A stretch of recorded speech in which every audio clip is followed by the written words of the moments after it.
This is the S&P 500 one-day reading for November 24th, 2023. It's currently October 4th, 2023, 9:04 p.m. Eastern Time, and the S&P 500 at the time of this reading is currently 4263.75. The shuffle video that we're about to play for you was created on September 25th, 2023 at 2:59 p.m. Eastern Time. That's this video right here. So it's a half day today. Happy Thanksgiving, belated to everybody. And we have a nullified theme card, so the overall trend direction could be a little bit tricky here. I think in this case, probably what we have is like an evening star on a multi-day scale is very likely what takes place, what forms from a one-month standpoint.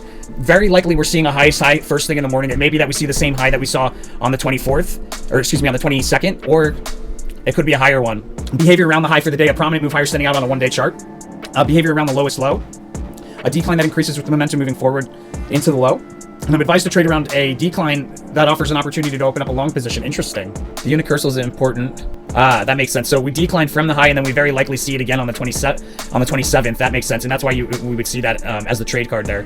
Before we get into the hour-by-hour chart behavior as well as where we see the trades and the highs and lows, let's just make sure everybody's aware the purpose of the channel. We're looking for people to take 5% of the profits that they make from this information and donate it forward to one of these charities here. All you got to do is click on one of these links, guys. It's so easy. Look at that.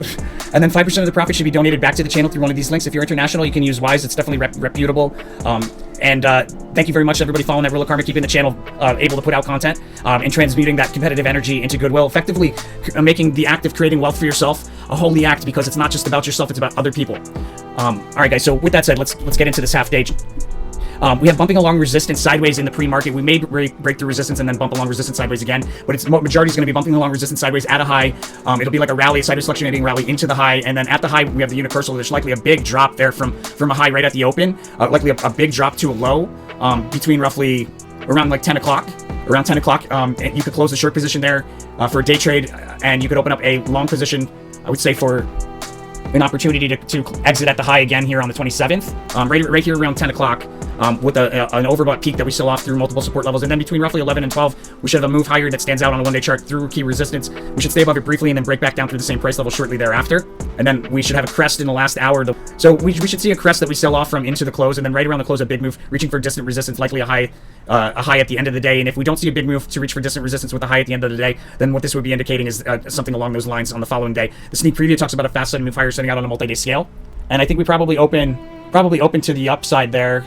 So if you don't have a good risk tolerance, or you don't want to take the risk, I would say at the end of the day here, if we do close at reach for a distant resistance and close at a high, I would close the long position that was opened up in the midst of the decline in the morning. I'd close it there at the end of the day. But better off to do would be to close it here if we open up at a high, at a key technical price level on a multi-day, on a one-month scale at least, here around the open. We'll revisit a crest that we recently met in the midst of some erratic behavior back and forth, and that crest is most likely an opportunity. That's where I would close out of the long. I wouldn't wait for this fortune card. And that's the S&P 500 for November 24th, 2023. My friends, please remember to subscribe if you haven't done so. It really helps out the channel. And as always, make sure to follow that Real Karma. If you want this information sooner, guys, this video got posted on our website on October 5th, which is totally like behind schedule of what it normally is. But just to give you an idea, this video was posted on our website for early access. Anybody could watch it for early access on our website, also with the transcription, so you can easily read it, and then we can rate it for accuracy later. It's posted October 4th. Whereas it doesn't come out on the public website until the 24th. You get that early access at our services, SO Meta Posts. Early access here. Click to subscribe. $29 a month, $249 for the year. Much appreciation to all my subscribers out there. Without you guys, we wouldn't be able to put out this content and continue with our mission to transmute competitive energy of the stock market into goodwill. Blessings, my friends. I'll see you guys on the next one.